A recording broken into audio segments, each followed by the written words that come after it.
खबरों से भरपूर। आप देख रहे हैं वतन समाचार। मैं हूं मोहम्मद अहमद। कांग्रेस पार्टी ने आज अपनी पहली सूची दिल्ली विधानसभा चुनाव के लिए जारी कर दी है, जिसमें 21 नामों का ऐलान किया गया है।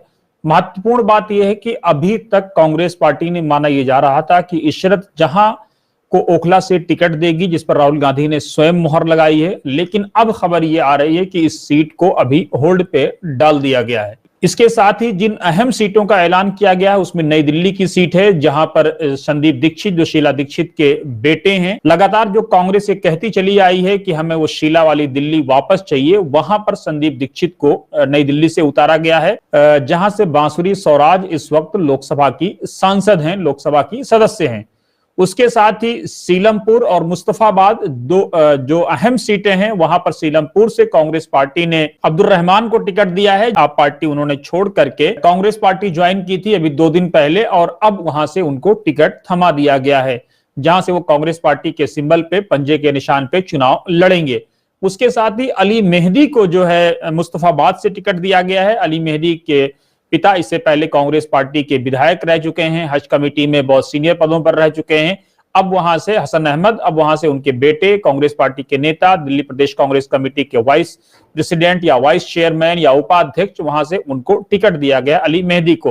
हालांकि अली मेहदी ने इससे पहले कांग्रेस पार्टी छोड़ करके आम आदमी पार्टी ज्वाइन कर ली थी, और अभी भी जब आप गूगल करेंगे तो आम आदमी पार्टी की वेबसाइट पर उनकी ज्वाइनिंग की जो प्रेस रिलीज है वो आज भी मौजूद है, जहां पर उनको पटका और झाड़ू का जो पटका है और जो झाड़ू की टोपी है वो पहनाई जा रही है। उसको आप देख सकते हैं ये सोशल मीडिया पर, और खासतौर से आम आदमी पार्टी की अपनी वेबसाइट पर मौजूद है। बल्ली मारान जो कांग्रेस पार्टी की मजबूत सीट रही है, जहां से इस वक्त मंत्री हैं इमरान, आम आदमी पार्टी के नेता हैं, विधायक हैं, उनके मुकाबले में कांग्रेस पार्टी ने दिल्ली प्रदेश कांग्रेस कमेटी के सीनियर नेता और साथ ही कई बार के मंत्री, दिल्ली सरकार में शीला दीक्षित के नियर एंड डियर हारून यूसुफ को टिकट दिया है।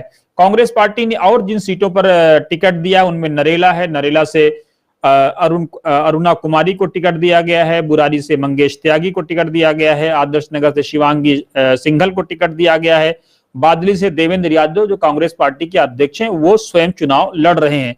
सुल्तानपुर माजरा जो एससी सीट है वहां से जय किशन को टिकट दिया गया है, नागलोई जाट से रोहित चौधरी, शालीमार बाग से परवीन जैन, वजीरपुर से श्रीमती रागनी नायक जो कांग्रेस पार्टी की प्रवक्ता हैं उनको टिकट दिया गया। सदर बाजार से अनिल भारद्वाज, चांदनी चौक से मुदित अग्रवाल, बल्ली मारान से हारून यूसुफ जैसा कि मैंने पहले बताया, तिलक नगर से पीएस बाबा, द्वारका से आदर्श शास्त्री, न्यू दिल्ली से संदीप दीक्षित जो कांग्रेस पार्टी के वरिष्ठ नेता हैं, सांसद भी रहे हैं और अब विधानसभा का चुनाव लड़ रहे हैं, कस्तूरबा नगर से अभिषेक दत्त, छतरपुर से राजेंद्र तंवर, अंबेडकर नगर एससी से जयप्रकाश, ग्रेटर कैलाश से गर्वित सिंघवी, पटपड़गंज से चौधरी अनिल कुमार जो कांग्रेस पार्टी के पूर्व दिल्ली प्रदेश के अध्यक्ष रहे हैं उनको टिकट दिया गया, सीलमपुर से अब्दुल रहमान और मुस्तफाबाद से अली मेहदी।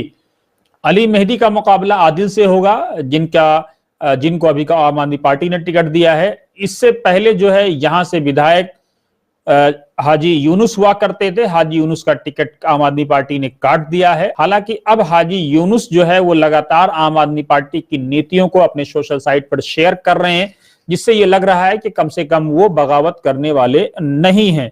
लेकिन चौधरी जुबैर जो खुद इससे पहले कांग्रेस पार्टी में थे, उनकी पत्नी शगुफ्ता जुबैर कांग्रेस पार्टी में थी, उनके पिता कांग्रेस पार्टी से विधायक रहे, वक्फ बोर्ड के चेयरमैन रहे, दिल्ली प्रदेश कांग्रेस में कई सीनियर पदों पर रहे, साथ ही दिल्ली सरकार में भी कई सारे सीनियर पदों पर रहे। अब उनको वो भी जो है चौधरी मतीन, वो भी आम आदमी पार्टी उन्होंने ज्वाइन कर लिया है। इसी तरह से मतीन पूरा परिवार मतीन जो है वो अब कांग्रेस पार्टी को छोड़ करके आम आदमी पार्टी में चला गया है, और वहां से आम आदमी पार्टी ने चौधरी मतीन के बेटे चौधरी जुबैर पर दांव लगाया है। टिकट वहां पर कटा है अब्दुल रहमान का। अब्दुल रहमान टिकट कटने के बाद से खामोश थे। बीते दिन उन्होंने एक पत्र भी जारी किया कि भारी मन से इस्तीफा दे रहा हूं। उन्होंने कई सारे आम आदमी पार्टी पे संगीन आरोप लगाए, मुस्लिम मुद्दों को नजरअंदाज करने का आरोप लगाया, और कई सारे आरोप लगाए, ओबीसी या वंचित समाज के मुद्दों को नजरअंदाज करने का आरोप लगाया और उन्होंने फाइनली अब कांग्रेस पार्टी का दामन थाम लिया और कांग्रेस पार्टी ने अब उन पर भरोसा भी किया है और वहां से उनको टिकट दे दिया है। देखना बड़ा दिलचस्प होगा कि बागियों की अदला बदली, इधर से उधर, उधर से इधर।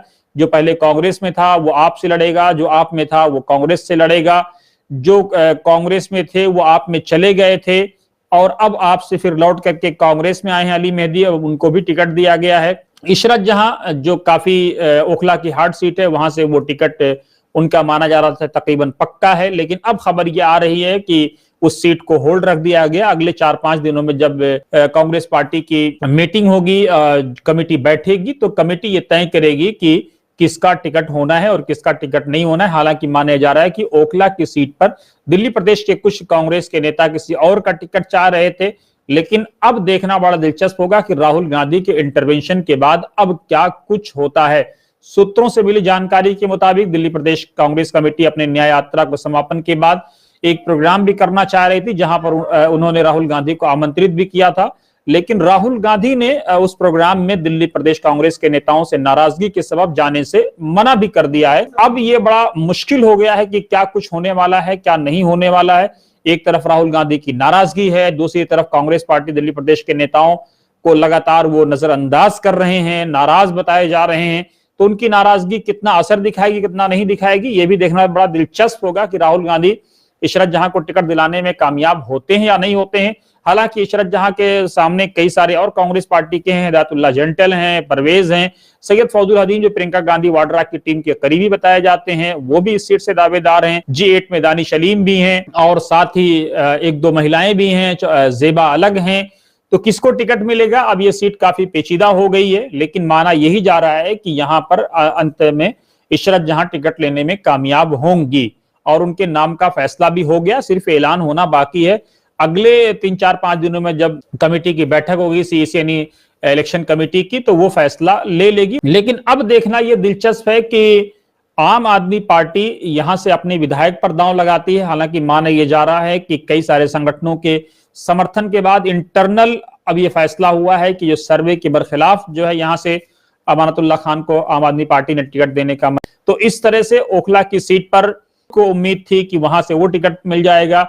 जाबिर जो आम आदमी पार्टी के नेता थे, वो लगातार बगावत का तेवर अपनाए हुए थे अमानतुल्लाह खान के खिलाफ, कि अब उनकी बगावत भी क्या बेकार जाएंगे। वाजिद अलग टिकट चाह रहे हैं। उधर से खबर ये आ रही थी कि फिरोज जो इंजीनियरिंग की जॉब, एक बड़ी जॉब छोड़ करके आए थे, लंबे समय से 10 सालों से आम आदमी पार्टी में संघर्ष कर रहे हैं, उनको उम्मीद थी कि वो टिकट पा जाएंगे और भी कई सारे लोग दावेदार रहे होंगे। अब माना यह जा रहा है कि भाजपा को देखना बड़ा दिलचस्प होगा कि भाजपा यहां से किसको टिकट देती है। आम आदमी पार्टी पे अगर यकीन करें ओखला से, तो अमानतुल्लाह खान सामने आएंगे, इशरत जहां कांग्रेस से सामने आएंगी, शहजाद अली भाजपा से ताल ठोक रहे हैं, लेकिन क्या भाजपा इस सीट पर किसी मुस्लिम प्रत्याशी को टिकट देगी भी या नहीं देगी, यह भी देखना बड़ा दिलचस्प होगा। शहजाद लगातार ये कह रहे हैं कि वो पार्टी के नीतियों से बंधे हैं, पार्टी जैसा कहेगी वैसा करेंगे। लगातार वो एक विपक्ष की बड़ी भूमिका भी यहां से निभाने की कोशिश कर रहे हैं। अब देखना दिलचस्प ये होगा कि जहां एक तरफ भाजपा जो है आम आदमी पार्टी वर्सेस भाजपा चुनाव करने में लगी हुई है, तो कांग्रेस अपने लिए यहां कितना बड़ा स्पेस खोज पाती है, यह भी देखना बड़ा दिलचस्प होगा। तब तक के लिए आप बने रहिए वतन समाचार के साथ और आप जरूर कमेंट बॉक्स में अपनी राय दें कि यह वीडियो हमारी आपको कैसी लगी।